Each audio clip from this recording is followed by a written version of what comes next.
So இன்றைக்கான mini விலாகில் நம்ம என்ன பார்க்க போகிறோம்னு பார்த்தீங்கன்னா, எப்போவுமே வெண்டைக்காய் செடி நம்ம வச்ச உடனே ஒரு எல்லோ கலரில் பூ வருங்க. அழகாக இருக்கும் அந்த பூ பார்க்குறதுக்கு. ஆனால் இந்த வாட்டி வெண்டைக்காய் செடியில் சுத்தமாக பூவே வராமல் டைரெக்டாக வெண்டைக்காவே வர ஆரம்பிச்சிருச்சுங்க. எல்லாமே ரொம்ப குட்டி குட்டியாக இருக்குது. இனிமேட்டு தான் வந்துட்டு அது வெண்டைக்காய் பெருசாகும்.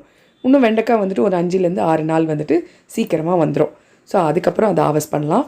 இப்போ வந்துட்டு எப்போவுமே போல் பச்சை மிளகா வந்துட்டு நிறைய பேர் விட்டுருக்காங்க. ஸோ அந்த பச்சை மிளகாவை கொஞ்சம் கட் பண்ணிக்கலாங்க. ஹார்வெஸ்ட் வந்துட்டு ரொம்ப பெருசு இல்லைனாலும், ஆனால் பச்சை மிளகா மட்டும் எப்போ பார்த்தாலும் 2 days ஒன்ஸ் வந்துட்டு ஒரு 10லேருந்து 12 பச்சை மிளகா நம்ம கையில் வந்துடுது. ஸோ அடுத்தது பார்த்திங்கன்னா, ஒரே ஒரு கத்திரிக்காய் தாங்க இப்போதைக்கு வந்திருக்கு. ஏன் கத்திரிக்காய் வந்துட்டு இப்போ தான் நிறைய பூ விட்டுருக்கு. ஸோ கத்திரிக்காய் வந்துட்டு இப்போ தான் வர ஆரம்பிக்குது. அடுத்தது வந்துட்டு கொஞ்சமாக புதினா கிள்ளிக்கலாங்க.